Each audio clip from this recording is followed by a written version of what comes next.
Good morning, students. On today's lecture, I'll cover all the single angles that you might need to know for your O-level exams. Okay, and how do you measure them? Let's say if I have let's say a ray or a straight line or an arm, OA, and think about OA is this blue stick that I have in my hand right over here. I place it over here. Okay, so when I move this from here to here, okay, in one-dimensional way, either this way or that way, okay, this movement is known by linear movement, linear displacement. Okay, but if I place it over here, okay, it's a little bigger than the line I have drawn, but that's okay. If I place it over here, and then if I put one of my finger over here not to let this point move, and if I move it to this way, okay, see that it's not linear movement, it's not going backward or forward, it's moving in an angle, it creates an angle. Okay, so let's say the new position of this stick is now OA prime. Okay, so this angular movement is known as theta. Okay, we call this one by theta. We can call it by alpha, beta, or any other letter, but most common one is theta. Okay, so OA straight line, one point is just fixed and another point move in an angular motion. Okay, you can see that it's anti-clockwise. We went there. Okay, so new position of A is A prime, O remains in the same place. Now this line, after moving, it makes this angle theta. Okay, in ancient time, people used to think that if this OA line goes all the way, move all the way and come back to its original position, okay, and that position becomes, let's say, O and OA prime. So the line coincides with the other line before previous position. Then we call that this one complete revolution. One complete revolution, 360 degree. They just divided in 360 equal parts and they call each of them is degree. Okay, now sometimes 1 degree is very big when we are measuring some very big angular distance. Okay, let's say from one position, one particular reference point to two different stars or planets. Then when as far as it goes, you can see that the further it goes, the angle remains same, but it goes farther away. So to find this angular distance from A to A prime, I cannot calculate with degree. I have to divide that in smaller part, and 1 degree is divided into 60 equal parts, and that's given on the top of right hand side top corner of 60, a small line like that, and we call that 60 minute. Okay, minute. And sometimes this 1 minute is divided into 60 equal parts, and now it's double slanting line, small line on the top right hand side of the 60, and we call this second. Now they might seem the unit of time, but in this case they are unit of angular movement. Therefore degree, this degree unit, degree is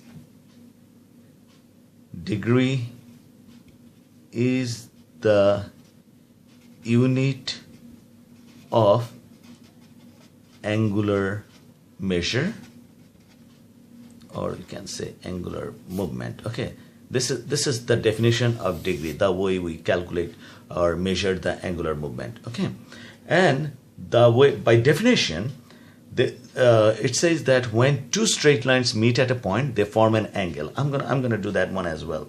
When two straight lines, let's say I have straight line, let's say BC and another one BA. Okay, so BC and BA, you can see that this is actually another way of saying this. Okay, OA is one line and OA prime is another line. So when two straight lines meet at a point, they form an angle. Again, this angle is theta, but this meeting point, B is the meeting point. B is the meeting point, and this point is known as vertex, and plural of this vertex is vertices. Vertices. Okay, so this is our definition of angle. This is the concept, how it creates, and this is the measurement of angular movement, or definition of degree. Okay, and now we are going for the different single angles. Okay, first one, okay, if there is no movement, let's say OA remains on the same place, or two straight line, okay, remains on one on the top of another one, or coincide with each other, there is no movement taking place, so we call that zero angle. Okay, no movement, so zero angle, and that time this theta equal to 0 degree. Okay, no movement at all. Then the second one is, we call that acute angle. Acute angle, and this acute angle, this time theta equal to probably it's 40 degree. Okay, as long as it's less than 90 degree. Okay, we call that acute angle. Now I'm gonna go back to this one again. Okay, there is few things I want to share it with you. Now remember this one, I said that it goes all the way anti-clockwise and come back to its original position. So when it goes and cover 360 degree, this 360 degree, actually what happened, I can divide this 360 degree in 4 equal parts. Okay, so that one was 0 degree, and over here it's 90 degree. You can use your protector to find it out, and this is 180 degree, and this is 270 degree. And when you come back to this one, this 0 degree can be measured at 360 degree, one complete revolution from 0 to 360 degree. Okay, now this angle, acute angle, has to be something like that. Let's say this is 40 degree. So this is one of the example of acute angle. As long as this angle, there is an angle or angular movement that's from 0 to 90 degree. Okay, angle is greater than 0 degree but less than 90 degree, we call that acute angle. Let me write down that theta is less than 90 degree but greater than 0 degree. Okay, that's our acute angle. Now next one is right angle. Okay, right angle. Now right angle is an angle which is equal to 90 degree. So our that point or on O, it fixed, and OA goes all the way, and if this is perpendicular to the original one, then we call that 90 degree. Okay, now whenever we draw the 90 degree, okay, then angle should not look like that. It should be looking one angle or one line is perpendicular to another one, and we have this small square box. You can see that for 40 degree angle we have this arc length, arc given, small arc. Okay, but whenever it's perpendicular or a right angle, instead of giving an arc, we give a square, small square. Probably this is the right time to explain this. Okay, just talk about this a little bit. Let's say if I have a triangle ABC. Okay, now if I want to talk about this A, angle A, okay, see that I have a small arc given, and when I'm talking about angle B, then I'm gonna put another arc. Now usually when we have one arc, that means these two angles are equal in this triangle. So just make it separate, distinguish them. Then I need to put a double arc in one of them. So it means whenever I'm talking about angle A, this is the angle. When I'm talking about angle B, this is the angle, and they are not equal. So this C, I can give 3 arcs. Okay, 3 small arcs to represent C. The way we write it down, okay, this is another interesting concept. Let's say I want to write down this angle B. So I can write down its slant line like that, and then this is a horizontal line, and I can say angle ABC. Okay, this means this angle over here. Okay, this angle, we are writing angle B in this format, or we can write down this one ABC with one caret on the top. Okay, that meeting point, remember that meeting point B. Now this B is meeting point wherever AB, this line, and BC line meet at B point. Okay, so this is the meeting point, and this meeting point has to be in the middle. Okay, or simply you can write down in word angle ABC.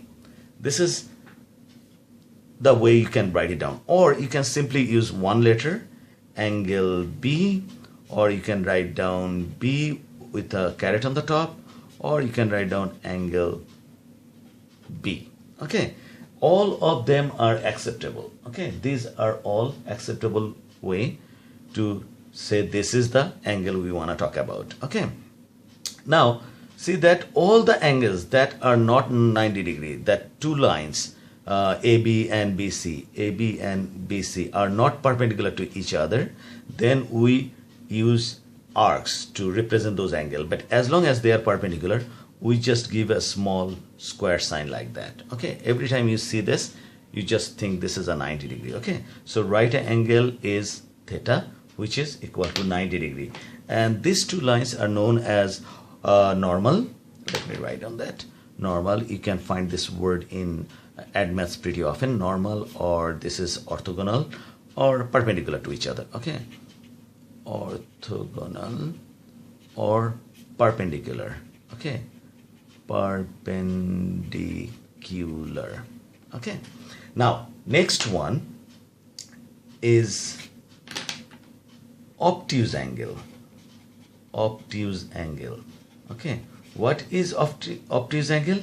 An angle which is theta is less than 180 degree but greater than 90 degree. Okay, let's say this is 120 degree, and this angle should be looking something like this.